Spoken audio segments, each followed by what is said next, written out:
Sir Keir Starmer can't last much longer. His position is now untenable. Tomorrow is the first day back in Westminster after last week's dramatic election results, and Keir Starmer will face a mutinous parliamentary Labour Party.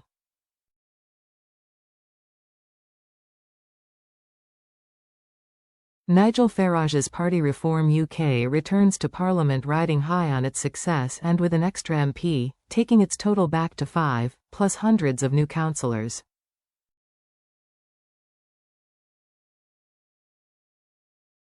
We Conservatives will also return, hugely disappointed at losing 635 of the 954 seats we were defending, which was inevitable as these elections were last fought when Boris Johnson was riding high in the polls.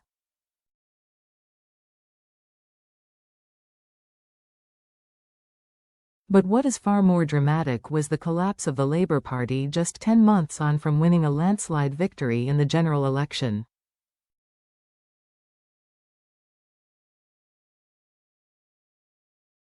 Back in 2021, these elections were terrible for Labour.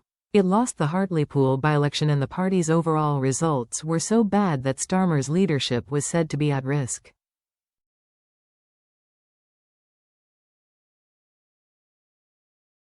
Incredibly, last week, from that historic low base, Labour only won 98 of the 296 council seats they were defending.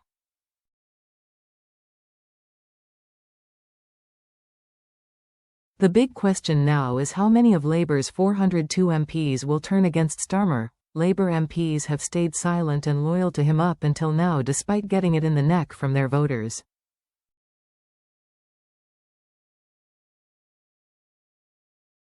Losing the Runcorn and Helsby by-election, previously Labour's 16th safest seat in the country, will provide the dynamite to burst that dam of silence.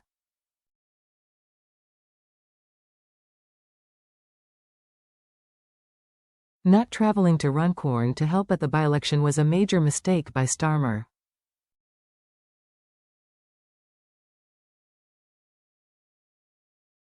His invisibility on the ground has been translated as weakness, especially as it's unheard of for a new Prime Minister not to campaign in their party's first by-election.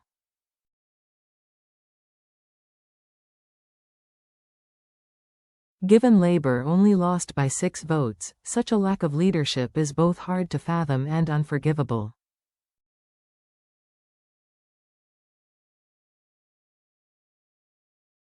Starmer's tone-deaf response to the defeat was an even bigger error. He said the result showed he needed to go further and faster.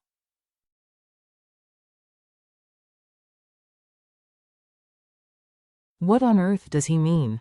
Go further, with tax increases and, faster, letting boatloads of illegal immigrants into the country?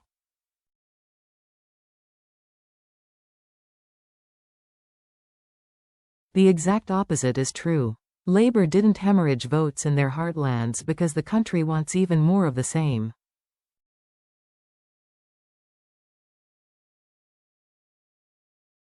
The country doesn't want Starmer to go further and faster, they just want him to go.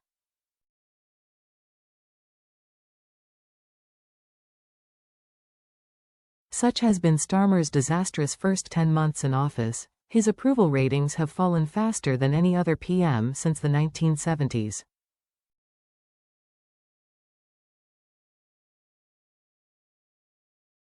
His buzzword is change. But change to what? It seems the only change coming is Starmer rearranging the deck chairs on the Titanic as a reshuffle is mooted for June, with Minister for Women and Equality's Bridget Phillipson expected to be moved and Lisa Nandy and Lucy Powell for the chop.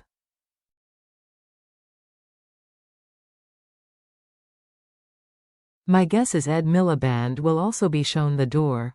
This type of tinkering won't solve Starmer's problems.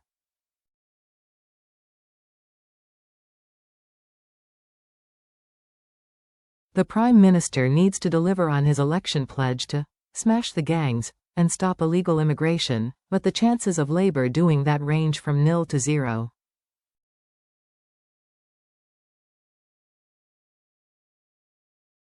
With Farage and his Reform Party currently hoovering up votes in traditional working-class Labour areas, and the Greens making giant strides in the metropolitan heartlands, How long will it be before nervous Labour MPs demand a change at the top of their party?